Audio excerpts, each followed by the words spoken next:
ഫ്രാൻസുമായി ചരിത്രത്തിലെ ഏറ്റവും വലിയ പ്രതിരോധ കരാർ ഒപ്പിടാൻ ഒരുങ്ങി ഇന്ത്യ. വ്യോമസേനയ്ക്കായി 114 റഫാൽ യുദ്ധവിമാനങ്ങളും നാവികസേനയ്ക്കായി 6 P-8A പെട്രോൾ വിമാനങ്ങളും വാങ്ങും. പ്രതിരോധ മന്ത്രി രാജ്നാഥ് സിംഗിന്റെ അധ്യക്ഷതയിൽ ചേർന്ന ഡിഫൻസ് അക്വിസിഷൻ കൗൺസിൽ ഇത് സംബന്ധിച്ച അനുമതി നൽകി.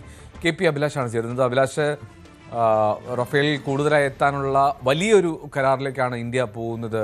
അപ്പോൾ എന്തൊക്കെയാണ് കരാറിന്റെ വിശദാംശങ്ങൾ? എൽദോ, ഇന്ത്യയുടെ ചരിത്രത്തിലെ തന്നെ ഏറ്റവും വലിയ സൈനിക ഇടപാടിൽ ആണ് ഇന്ത്യ ഒപ്പുവെക്കാൻ പോകുന്നത്. പ്രധാനമന്ത്രിയുടെ അധ്യക്ഷതയിൽ ഉള്ള ക്യാബിനറ്റ് സുരക്ഷാ സമിതിയുടെ അംഗീകാരം കൂടിയാണ് ഇതിൻ്റെ അവസാന കടമ്പ എന്നത്. കൃത്യമായ ഒരു ധാരണയിലേക്ക് ഇന്ത്യ എത്തിക്കഴിഞ്ഞിട്ടുണ്ട്. 3.6 ലക്ഷം കോടി രൂപയുടെ കരാറിൽ ആണ് ഫ്രാൻസുമായി ഏർപ്പെടാൻ പോകുന്നത്. അടുത്ത ദിവസം തന്നെ, അതായത് ബുധനാഴ്ച തന്നെ ഇതുമായി ബന്ധപ്പെട്ട ഒരു കരാറിലേക്ക് ഏർപ്പെടും എന്ന് തന്നെയാണ് നമുക്ക് മനസ്സിലാക്കാൻ സാധിക്കുന്നത്.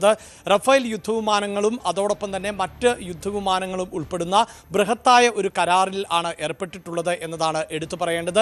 നമുക്കറിയാം, നിലവിൽ തന്നെ ഇന്ത്യക്ക് സുഖോയ് ജാഗ്വാർ ഉൾപ്പെടെയുള്ള യുദ്ധവിമാനങ്ങളുണ്ട്. അതോടൊപ്പം തന്നെ ഇന്ത്യ തദ്ദേശീയമായി വികസിപ്പിച്ച തേജസ് എന്ന വിമാനമുണ്ട്. ഈ തേജസ് വിമാനം ഗ്രീസിലേക്ക് അടക്കം കയറ്റുമതി ചെയ്യുന്നതിനുള്ള ഉടമ്പടിയിലേക്കും ഇന്ത്യ പോകുന്നുണ്ട്. അതിനിടയിലാണ് ഇന്ത്യയുടെ കുന്തമുന എന്ന് തന്നെ വിശേഷിപ്പിക്കാവുന്ന റഫേൽ കഴിഞ്ഞ പോരാട്ടങ്ങളിൽ ഒക്കെ ഏറ്റവും നിർണായകമായ സേവനം നടത്തിയിട്ടുള്ള റഫാൽ വിമാനങ്ങൾ ഇന്ത്യ കൂടുതലായി വാങ്ങാൻ ഉദ്ദേശിക്കുന്നത്.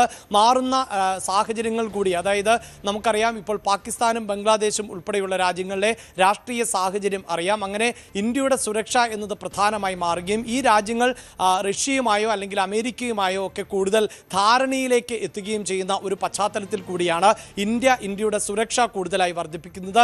ഇതിൻ്റെ ഭാഗമായിട്ടാണ് ഈ കൂടുതൽ യുദ്ധവിമാനങ്ങൾ ഇന്ത്യ സ്വന്തമാക്കാൻ തയ്യാറെടുക്കുന്നത്. ഒരു പക്ഷേ ഈ കരാർ യാഥാർത്ഥ്യമാകുന്നതോടുകൂടി ഏറ്റവും കൂടുതൽ റഫാൽ യുദ്ധവിമാനങ്ങളുള്ള രണ്ടാമത്തെ രാജ്യമായി ഫ്രാൻസ് കഴിഞ്ഞാൽ ഇന്ത്യ മാറും എന്നതാണ് എടുത്തു പറയേണ്ടത്.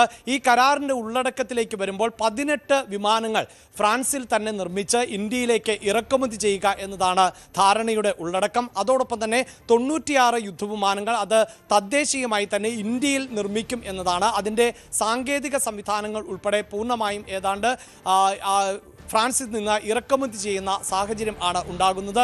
ഈ സിംഗിൾ സീറ്റ് വിമാനങ്ങളിൽ 88ഉം ഒപ്പം ട്വിൻ സീറ്റ് വിമാനങ്ങൾ 26ഉം എന്ന നിലയിലാണ് ഇപ്പോൾ ഈ ഉടമ്പടിയുടെ ഭാഗം ആയി വന്നിട്ടുള്ളത്. അതോടൊപ്പം തന്നെ കോമ്പാറ്റ് മിസൈലുകളും airship based high altitude pseudo സാറ്റലൈറ്റുകളും ഈ കരാറിൻ്റെ ഭാഗമായി ഉൾപ്പെടുന്നുണ്ട്. കരസേനയ്ക്ക് വേണ്ടിയിട്ട് വൈഭവ് ആൻറ്റി ടാങ്ക് മൈനുകൾ ഈ കരാറിൻ്റെ ഭാഗമായി വാങ്ങുന്നുണ്ട്. ആർമേഡ് റിക്കവറി വെഹിക്കിൾ പ്ലാറ്റ്ഫോമുകൾ, അതോടൊപ്പം തന്നെ T-72 ടാങ്കുകൾ, ഇൻഫൻട്രി യുദ്ധവിമാനങ്ങൾ എന്നിവയും കരാറിൻ്റെ ഭാഗമാണ് എന്നതാണ് എടുത്തു പറയേണ്ടത്.